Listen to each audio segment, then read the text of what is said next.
System के जो questions हैं उनके बारे में इस वीडियो में डिस्कस करने वाले हैं। पिछली क्लास में हमने पढ़ा था डिविजिबिलिटी रूल और उसके कुछ क्वेश्चंस किए थे। आज भी हम लोग डिविजिबिलिटी रूल के क्वेश्चन करने वाले हैं कि 2 से भाजकता का नियम क्या होता है, 3 से भाजकता का नियम क्या होता है, 4 से भाजकता का नियम क्या होता है, 5 से भाजकता का नियम क्या होता है, 6 से, 7 से, 8 से, 9 से, 11 से भाजकता का नियम क्या होता है। और उससे भी आगे हम लोग अच्छी अच्छी चीज़ें समझेंगे। तो चलते हैं क्वेश्चंस की ओर, बात करते हैं क्वेश्चंस की। तो हमारे पास फर्स्ट क्वेश्चन है, यदि x और y हमारे पास दिए हुए हैं, यदि x और y दिए हुए हैं, x और y हमारे पास क्या दिए हुए हैं, 6, 5, 3 xy संख्या के 2 अंक है और यह संख्या क्या है, 80 से, ये जो संख्या है वह क्या है, 80 से विभाज्य है, 80 से विभाज्य है। तो x प्लस वाई क्या होगा, तो x प्लस वाई बराबर क्या होगा, ये हमें इसकी वैल्यू निकालनी है। ठीक है, x प्लस वाई की। तो क्या आप लोग ध्यान रखिएगा हमेशा कि किसी भी संख्या का जो इकाई का अंक है यानी यूनिट डिजिट है वह 0 होता है, तो क्या होता है, ये कट जाता है। ठीक है, 0 होने पर इसका कोई महत्व नहीं होता, ये कट जाता है तो ये क्या हो जाएगा, 0 हो जाएगा। हमारे पास क्या बच जाएगा, यहाँ पर 8 बच जाएगा, 8 बच जाएगा हमारे पास। तो क्या होगा, जब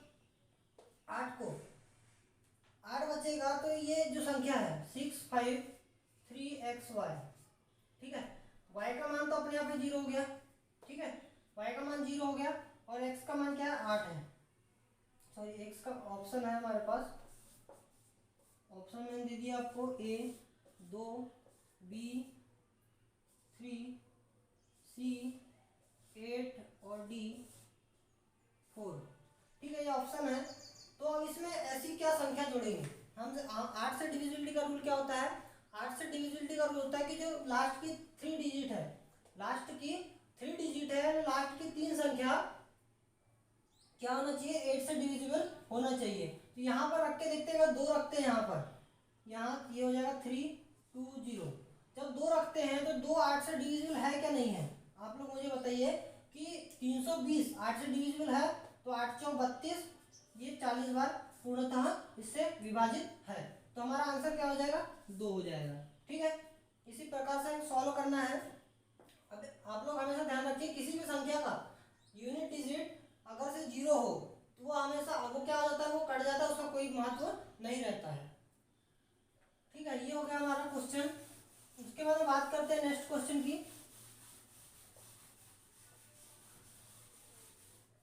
नेक्स्ट क्वेश्चन की बात करते हैं तो हमारे पास एक क्वेश्चन दिया हुआ है कि संख्या, ठीक है, यदि संख्या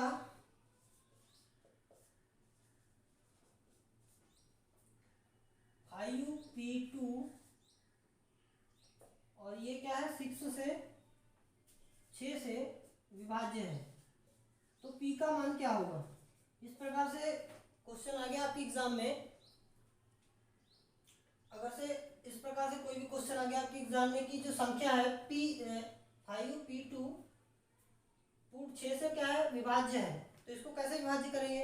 अब ऐसा तो नहीं 6 से इसको, क्या ऑप्शन है आपके पास, ऑप्शन है आपके पास 2, 6, 2, 6, 2, 6, 8, 7। ठीक है, ये आपके पास ऑप्शन है। तो क्या है कि जो 6 है, क्या करेंगे हम, 6 को ऐसे 2 भागों में तोड़ेंगे। कॉमन सेंस है, क्वेश्चन जो मैथमेटिक्स है वो कॉमन सेंस पे अधिकतर सॉल्व होता है। ठीक है, जो 6 है उसको 2 भागों में तोड़ेंगे। 2 भागों में जब तोड़ेंगे, 2 भागों में तोड़ेंगे तो कौन से भागों में टूटेगा, 3 और 2, 2 भागों में टूट गया। ठीक है, इसका ये जो 3 और 2 उसके क्या है, गुणनखंड है। ठीक है, 3 और 2 भागों में, 2 भागों में टूट गया। उसके बाद क्या करेंगे, जैसे दो भागों में टूटा है तो दो से डिविजिबिलिटी का क्या रूल होता है, दो से डिविजिबिलिटी का क्या रूल होता है। अभी हमारे पास संख्या दी है 5p2, दो से डिविजिबिलिटी सॉरी 3 से डिविजिबिलिटी का रूल क्या होता है कि जो संख्या है, ये जो संख्या है इनका जो अंकों का योग है वह क्या होना चाहिए, 3 से डिविजिबल होना चाहिए। मैंने आपको बताया था कि 6 से डिविजिबिलिटी का रूल क्या होता है, मैंने आप लोगों को बताया था कि 6 से डिविजिबिलिटी का रूल क्या होता है। 6 से डिविजिबिलिटी का रूल होता है कि इस 6 को दो भागों में तोड़ने पर, 6 को दो भागों में तोड़ने पर दोनों संख्याओं से ये जो संख्या हमारे पास दी हुई है वह डिविजिबल होना चाहिए। ठीक है, ये हमारा क्या होता है 6 से डिविजिबिलिटी का रूल होता है। तो जो ये संख्या हमारे पास दी हुई है ये संख्या क्या होना चाहिए, 3 से भी डिविजिबल होना चाहिए और 2 से भी डिविजिबल होना चाहिए। जब ये संख्या क्या होगी पूर्णतः 6 से डिविजिबल होगी। ठीक है, तो 3 से डिविजिबिलिटी का रूल देखते हैं। तो क्या होता है 3 से डिविजिबिलिटी का रूल क्या होता है कि जो संख्या का योग है वो क्या होना चाहिए, 3 से डिविजिबल होना चाहिए। तो 5, जब यहाँ पर हम 2 रखते हैं, जब 2 रख के देखते हैं यहाँ पर तो 5 और 2 7, 7 और 2 9, ये आ गया हमारे पास। इन अंकों का योग क्या हो गया, अंकों का योग, अंकों का जो योग है वह क्या निकल के आया हमारे पास 9 निकल के आया। तो आप लोग देख सकते हैं कि जो 3 है 9 से डिविजिबल है। ठीक है, पूर्णतः डिविजिबल इससे है। और बात करें 2 की, तो 2 से जो 2 से डिविजिबिलिटी का रूल क्या है कि जो संख्या है या तो वो संख्या सम होना चाहिए, इवन होना चाहिए, तो वो क्या होगा 2 से डिविजिबल होगा। तो हमारे पास 2 से डिविजिबल हो गया। तो ये क्या है 6 से डिविजिबिलिटी का रूल है। इस प्रकार से क्वेश्चन बनते हैं 6 से डिविजिबिलिटी के रूल के लिए। तो जीडी एग्जाम में आप लोगों को इस प्रकार से क्वेश्चन पूछेंगे और भी इससे अच्छे अच्छे क्वेश्चन हैं जो मैं ये जो रूल्स है हमारे, जो कॉन्सेप्ट है हमारे, वो क्लियर करते चले जाएंगे जब तक हम कॉन्सेप्ट क्लियर नहीं करेंगे। इसके बाद हम पढ़ने वाले यूनिट डिजिट, यूनिट डिजिट में क्या क्या कॉन्सेप्ट है, किस प्रकार से यूनिट डिजिट, तो सब पूरे हम लोग पहले कॉन्सेप्ट पढ़ लेते हैं। उसके बाद में लास्ट में हम क्या करेंगे 2-3 क्लास ऐसी ले लेंगे जिसमें हम लोग सिर्फ क्या करेंगे क्वेश्चन ही क्वेश्चन डिस्कस करेंगे। यानी नंबर सिस्टम के जितने भी आल टोटल क्वेश्चन है जो भी जीडी एग्जाम में पूछे जा सकते हैं और जो अभी तक पूछे गए हैं, प्रीवियस ईयर क्वेश्चन जो अभी तक पूछे गए हैं उनके बारे में हम लोग क्या करेंगे डिस्कस करेंगे। ठीक है, तो बात करते हैं अगले क्वेश्चन की। तो हमारे पास अगला क्वेश्चन दिया हुआ है,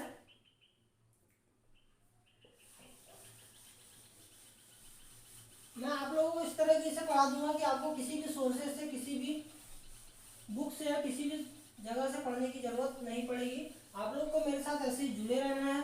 आप लोग डेली मेरी वीडियो डलते रहेगी और डेली आप लोग वीडियो देखते रहिए। ठीक है, बात करते हैं नेक्स्ट क्वेश्चन की। तो नेक्स्ट क्वेश्चन हमारे पास दिया हुआ है कि कोई भी संख्या है, ठीक है, कोई भी संख्या है,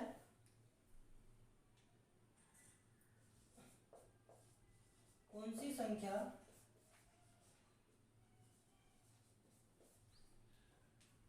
24 से विभाज्य है। ठीक है, कोई भी संख्या 24 से कौन सी विभाज्य है, तो ऑप्शन नंबर ए है 3517 8, बी ऑप्शन है हमारे पास 63810, सी ऑप्शन है हमारे पास 35304 और डी ऑप्शन है हमारे पास 3125736। ये हमारे पास ऑप्शन दिए हुए हैं। तो आप लोग मुझे बताइए कि 24 से कब विभाज्य होगी, 24 से कब विभाज्य होगी। तो क्या करेंगे हम लोग, 24 है ये हमारे पास दिया हुआ है, 24 से कब विभाज्य होगी बोला है। ठीक है, 24 से कब विभाज्य होगी बोला है। तो हम क्या करेंगे 24 के ऐसे दो टुकड़े करेंगे, 24 के दो ऐसे गुणनखंड करेंगे जो कि 24 के दो गुणनखंड क्या क्या हो सकते हैं। तो 24 के गुणनखंड हो सकते हैं 8 और 3, ये दो गुणनखंड हो गए इसके 24 के। 8 से डिविजिबिलिटी का रूल क्या कहता है, 8 से डिविजिबिलिटी का रूल क्या कहता है कि ये जो संख्या है, अब 24 लास्ट के 3 डिजिट क्या होना चाहिए, लास्ट के 3 डिजिट 8 से डिविजिबल होना चाहिए। 3 क्या कहता है कि जो संख्याओं का योग है, जो संख्याओं के अंकों का योग है वह क्या होना चाहिए, 3 से डिविजिबल होना चाहिए। तो 8 से देखते हैं क्या होता है 8, जब 8 से ये लास्ट के 3 डिजिट है, लास्ट के 3 डिजिट है, 8 से डिविजन होंगे, 8 3 24 हो, 8 दूनी 16, बच गया 1, ये तो नहीं है। ये जो संख्या है हमारे पास दी हुई है, आप लोग और इस बात का ध्यान रखिएगा कि ये जो संख्याएं दी हुई है, अगर एक भी संख्या से डिविजिबल नहीं है, इन दोनों संख्याओं में से एक भी संख्या से डिविजिबल नहीं है, तो वह क्या होगा, डिविजिबल के विपरीत होगा। ठीक है, वह आंसर नहीं हो सकता। ये तो बिल्कुल भी नहीं है। अब 8 से करके देखते हैं, 3 से भी इसको करके देख लेते हैं। ठीक है, 3 और 5 8, 8 और 1 9, 9 और 7 हो जाते हैं हमारे 9 और ये 26, 26 और 8, 26 और 8 हो जाएंगे हमारे 34। तो 3 से डिविजिबल ये भी नहीं है। ठीक है, ये तो आंसर बिल्कुल भी नहीं होगा। अब 8 से डिविजिबल करके देखते हैं। 8 से डिविजिबिलिटी का रूल क्या होता है कि जो लास्ट के 3 डिजिट है, अब इसको देखते हैं 3 डिजिट को, तो 8 एकम 8, 8 दूनी 10, ये भी नहीं है। ठीक है, ये ना पूर्णतः विभाजित होना चाहिए। ठीक है, अब 8 से डिविजिबल का रूल कि लास्ट के 3 डिजिट, तो 8 3 24, 8 4 32, 8 3 24, बच गया 6, तो 8 8 64, ये हो सकता है। अब 3 से देखते हैं, 3 और 5 8, 8 और 3, 8 और 3 कितने हो जाते हैं, 8 और 3 हो गए हमारे 11, 11 और 4, 11 4 हो गए हमारे 15, ये भी है। तो ये जो संख्या है ये क्या है, 3 से डिविजिबल है, 3 से डिविजिबल है पूर्णतः 15। तो ये जो ये क्या हो जाएगा, हमारा आंसर हो गया। यानी ये 8 से डिविजिबल है और 3 से भी डिविजिबल है, ये हमारा आंसर हो जाएगा। इसी प्रकार से सॉल्व करना है क्वेश्चन को। ऐसे ही बेसिक बेसिक क्वेश्चन है, बेसिक बेसिक नॉलेज है और बहुत ही अच्छा नॉलेज मिलेगा आपको। आपको बस साथ में जुड़े रहना है और पसंद आया वीडियो तो जम के लाइक कीजिए और चैनल को ज़रूर सब्सक्राइब कर कीजिए, जिससे कि आपको नेक्स्ट वीडियो का जो नोटिफिकेशन है वो मिलता रहे। और जो हमारे और भी अदर वीडियोस हैं जो आप तक पहुँचे और आप लोग उसे देखकर कुछ अच्छा सीखने को आपको मिलेगा। और भी अच्छी कोशिश करूँगा मैं कि और भी अच्छा अच्छा कुछ आप सीखें। ठीक है, नेक्स्ट क्वेश्चन है हमारे पास, जितना हो सके उतना करने की कोशिश करूँगा। इस बार जीडी हाथ से बाहर नहीं जानी चाहिए, उसके लिए मेहनत करना पड़ेगा, मेहनत तगड़ी करनी पड़ेगी। जब तक तगड़ी मेहनत नहीं करेंगे तब तक कुछ नहीं होगा। ठीक है, तो हमारे पास क्वेश्चन दिया हुआ है कि कितनी संख्या कितनी संख्या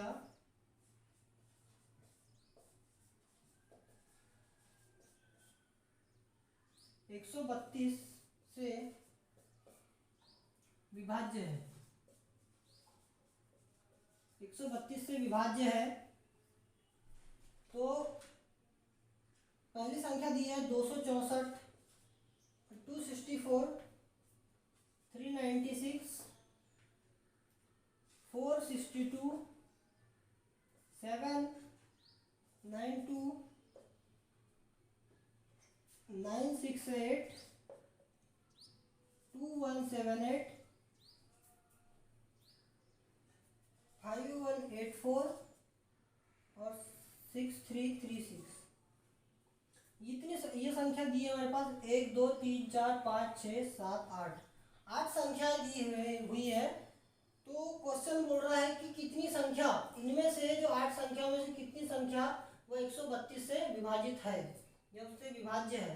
तो हम अब हमारे पास पेपर में या एग्जाम में इतना टाइम नहीं रह पाता कि हम हर कोई संख्या को डिविजिबल करके देखें कि 264 बटे 132, इसको इस प्रकार से हम लोग करके नहीं दे सकते।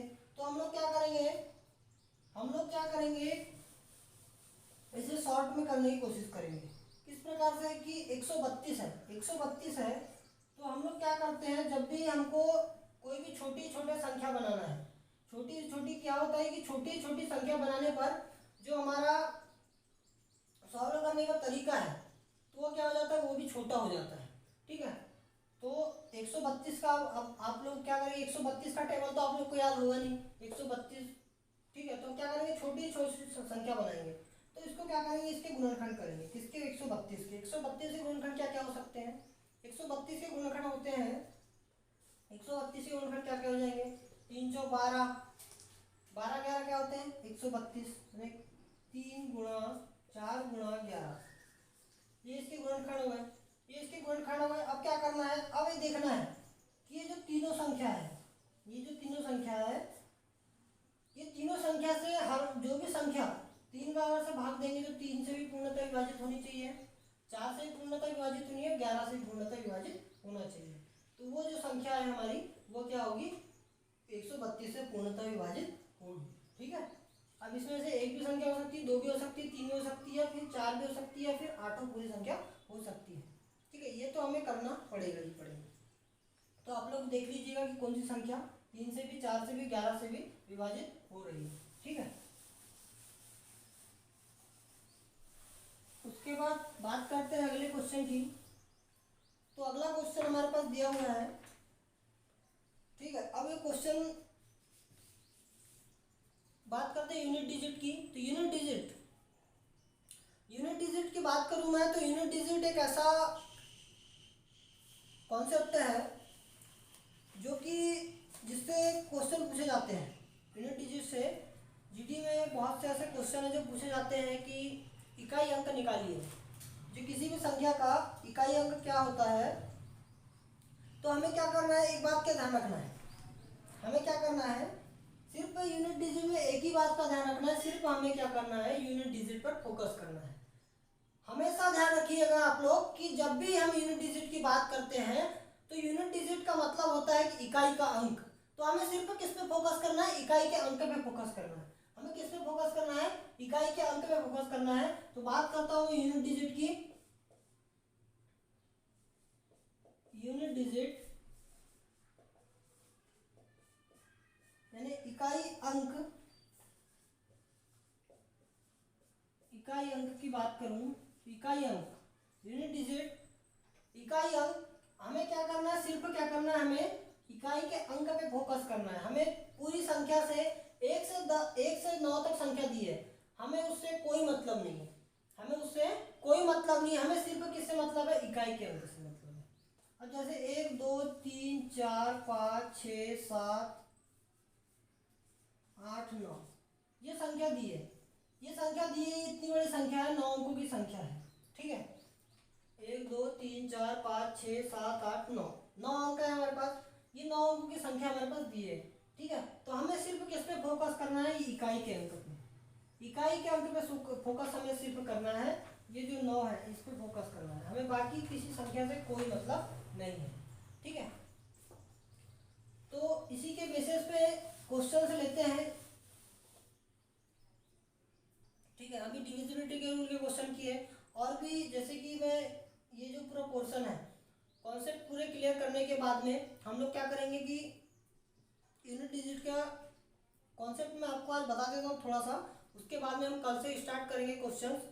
तो यूनिट डिजिट का कॉन्सेप्ट यही है कि हमें कोई भी संख्या है उसे क्या करना है, हमें लास्ट का जो नंबर है, लास्ट का जो संख्या है, लास्ट की जो यूनिट डिजिट है, इकाई अंक है, उसे ही हमें उस पर फोकस करना है, बाकी किसी संख्या से हमें कोई मतलब नहीं है। तो जैसे कि मैंने आपको क्वेश्चन दे दिया कि 5 7 8 इंटू 5 4 6 इंटू 198 इंटू 107, ये जो संख्या हमारे पास दी हुई है। ठीक है, ये जो संख्या है हमारे पास, इस संख्या को क्या करना है, हमें सिर्फ किस पे फोकस करना है, यूनिट डिजिट पे फोकस करना है। हमें इन संख्याओं से कोई मतलब नहीं, हमें इनसे कोई मतलब नहीं, हमें सिर्फ किस पे फोकस करना है, यूनिट डिजिट पे फोकस करना है। तो यूनिट डिजिट क्या हो जाएगी हमारी, ये जब इसको लेंगे हम, ये जो आपस में गुणा हो रही है, तो 8 7 56, 56 का ये आ गया 56। अब 56 की यूनिट डिजिट क्या है, 6, तो 6 की 6 8 4 48, ये आ गया हमारे पास, यहाँ 48 निकल कर। तो इस पे किस पे फोकस करेंगे, यूनिट डिजिट पे। तो 8 ही 7 56, 56 की 6, तो यूनिट डिजिट क्या आ जाएगा हमारे पास, 6 निकल के आ जाएगा। एक मिनट, 8 से 56 की 6, 6 8 6 48 की 8, 8 ही 7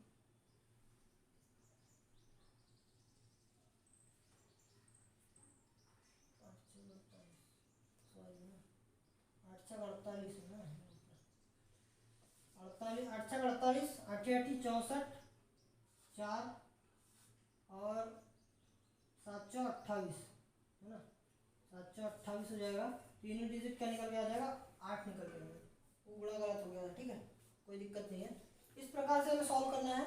दोबारा बता देता हूँ मैं आप लोगों को, ठीक है, दोबारा डिस्कस कर लेते हैं इस पर। हमें क्या करना है, सिर्फ यूनिट डिजिट पे फोकस करना है। यूनिट डिजिट, इसका यूनिट डिजिट क्या है, इकाई अंक क्या है, 8 है। 8 छक 48, 48 का यूनिट डिजिट 8, तो 8 8 64, 64 का यूनिट डिजिट 4, 7 28, तो यूनिट डिजिट क्या निकल के आ गया हमारे पास, 8 निकल के आ गया। ये हमारा आंसर हो जाएगा। इसी प्रकार से सॉल्व करना है यूनिट डिजिट के क्वेश्चन। सिर्फ हमें फोकस किस पे करना है कि यूनिट डिजिट पे। इसी यूनिट डिजिट पे बहुत सारे ऐसे क्वेश्चन बनते हैं जिसको आप लोग आसानी से नहीं कर पाते, और ये यूनिट डिजिट के क्वेश्चन पूछे जाते हैं जिससे आप लोग क्या है छोड़ के आ जाते हैं पेपर में। तो हमें अब क्या करना है, छोड़ना नहीं इस पे यूनिट डिजिट पे। ये तो मैंने आपको सिंपल कॉन्सेप्ट और सिंपल तरीका बताया, सिंपल क्वेश्चन है, लेकिन इसी यूनिट डिजिट पर ऐसे ऐसे क्वेश्चन बनते हैं, ऐसे ऐसे क्वेश्चन एग्जामिनर आपको घुमा के देता है कि आप लोग समझ नहीं पाते कि यूनिट डिजिट का क्वेश्चन है, कैसे करें कैसे नहीं, ठीक है। तो इसको बिल्कुल ही डिटेल में और बिल्कुल ही अच्छी तरीके से इस पर फोकस होकर हम लोग बात करेंगे, यूनिट डिजिट का कॉन्सेप्ट समझेंगे, नंबर सिस्टम अच्छी तरीके से समझेंगे। तो आई होप आप लोगों को बहुत अच्छा लगा होगा वीडियो, और ऐसे ही आप लोग हमारे साथ जुड़े रहिए, और भी आपके के लिए हम लोग अच्छा करने की कोशिश करेंगे, और भी अच्छा आपके लिए कंटेंट लाएंगे, और भी अच्छा, ठीक है। और हो सके तो आपके लिए एक अलग से क्लासेस होगी जिसमें मैं आपको डेली बेसिस पे आप लोगों को क्वेश्चंस कराऊंगा, कि जैसे हमने आज नंबर सिस्टम स्टार्ट किया हुआ है, हो सके तो मैं आप लोगों को नंबर सिस्टम के एक अगली अलग क्लास लेकर जिसमें हम लोग सिर्फ क्वेश्चन प्रैक्टिस करेंगे, तो ऐसा भी मैं आपके लिए कर सकता हूँ। आपको सपोर्ट करना होगा, आपको अच्छा रिस्पांस आपसे मिलेगा हमें, तो हम लोग और भी अच्छा करने की कोशिश करेंगे। तो आप लोगों का बहुत बहुत धन्यवाद जिससे आपने बहुमूल्य समय हमें दिया। Thank you so much.